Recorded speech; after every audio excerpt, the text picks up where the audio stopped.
اسکندریہ فتح ہوا. اسکندریہ مرکزی شہر ہے, سمندر کے کنارے ہے, پرفضا مقام بھی ہے اور قدیم شہر ہے, اسکندر اعظم کے نام پہ بنا ہوا ہے. تو یہ فتح کر لیا حضرت عثمان کے دور میں. آرمینیا فتح ہوا. ایران کی ابتدائی فتوحات تو حضرت عمر کے دور میں ہو چکی تھی, آگے حضرت عثمان کے دور میں فتح ہوئی. حضرت عبداللہ بن سعد بن ابی سر افریقہ انہوں نے فتح کر لیا, اور صرف بر اعظم افریقہ فتح نہیں کیا, افریقہ فتح کر کے ڈاکٹر حمید اللہ صاحب کی تحقیق یہ ہے کہ مسلمان جو اندلس میں داخل ہوئے وہ حضرت عثمان رضی اللہ عنہ کے دور میں داخل ہو گئے تھے.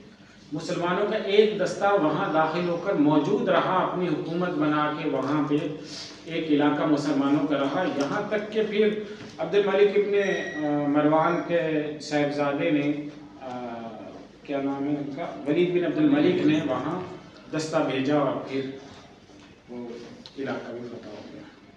پھر پورا اندلس مسلمانوں نے فتح کیا. لیکن حضرت عثمان کے دور سے پہلا علاقہ فتح ہو گیا تھا.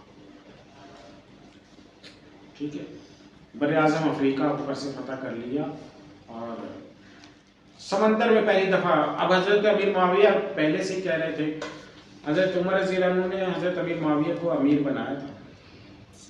حضرت عثمان رضی اللہ تعالیٰ نے حضرت امیر معاویہ کو پورے علاقے کی گورنری برقرار رکھی.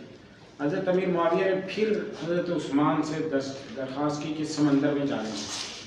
تو اب حالات پہلے سے کیا کافی منظم ہو چکے تھے, تو حضرت عثمان نے اجازت دے دی.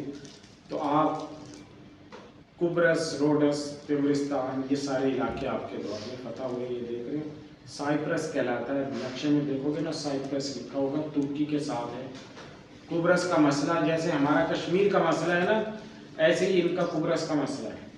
آدھا یورپ نے قبضہ کیا ہوا ہے, یعنی یورپی حمایت یافتہ, رومی حمایت یافتہ ہے, اور آدھا جو ہے وہ ترکیوں کے پاس ہے. جو قدیم کتابیں ہوتی تھی تو ان میں 3-4 بڑے مسئلے آتے تھے, ایک فلسطین کا مسئلہ, ایک کشمیر کا مسئلہ, اور تیسرا قبرص کا مسئلہ, سائپرس. آپ دیکھو گے نقشے پہ سائپرس لکھا نظر آئے گا. یہ ڈاکٹر حمید اللہ صاحب کی تحقیق یہ کہ 27 ہجری میں مسلمان اسپین میں داخل ہو گئے تھے. اسپین میں جی, اندلس. جی, بر اعظم افریقہ فتح ہو گیا تھا نا, حضرت عبداللہ بن سعد بن ابی سرح نے فتح کر لیا تھا. شمالی افریقہ یعنی یہ جو مصر, لیبیا, تیونس, الجزائر, مراکش. یہ مراکش ہے, یہ الجزائر ہے, یہ تیونس ہے, یہ لیبیا ہے, یہ پیچھے مصر ہے. تو یہاں سے ابتدائی فتح تو حضرت عمر ابن عاص رضی اللہ عنہ نے حضرت عمر کے دور میں کر لی, لیکن پھر شمالی افریقہ پورا فتح کر لیا کنہوں نے, حضرت عبداللہ بن سعد نے, اور حضرت عثمان کا دور خلافت تھا. اسی دور میں مسلمانوں کا ایک دستہ, یہ پورا یہ علاقہ فتح نہیں ہوا تھا, یہ تو بعد فتح ہوا ہے. یہ تو ان کے اوپر ڈیٹ لکھی ہوئی ہے نا, 713 اور 25, 732 میں. لیکن مسلمان ابتدائی طور پر داخل ہو گئے تھے. دیکھ رہے 714, 730 مسلم کمپنی. ٹھیک ہے, یہ سارا علاقہ تو ہے الجزائر اور مراکش. یہ مراکش ہے, یہ الجزائر. ان میں مسلمان داخل ہو گئے تھے 665, 70 میں, 682, 83 میں یہاں تک پہنچ گئے تھے. تو ان کا ڈاکٹر حمید اللہ کا کہنا یہ کہ 682 میں ہی یہ فتح کرنے کے بعد یہاں داخل ہو گئے تھے مسلمان. سمجھ آئی.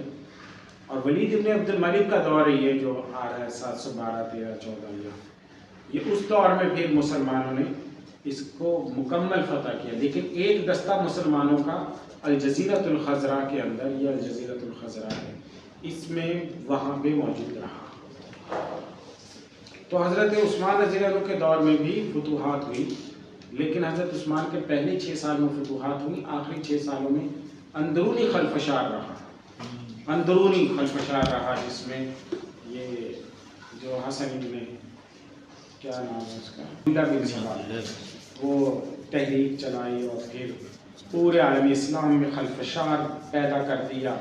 عراق سے لوگوں کو لے کر آیا, شام سے لے کر آیا, ان کے نواحی علاقوں سے, اور فتنہ کھڑا کر دیا حضرت عثمان رضی اللہ عنہ کے خلاف. ایک طوفان بدتمیزی برپا ہوا حضرت عثمان رضی اللہ عنہ کی شہادت پہ جا کے وہ ختم ہوتا ہے.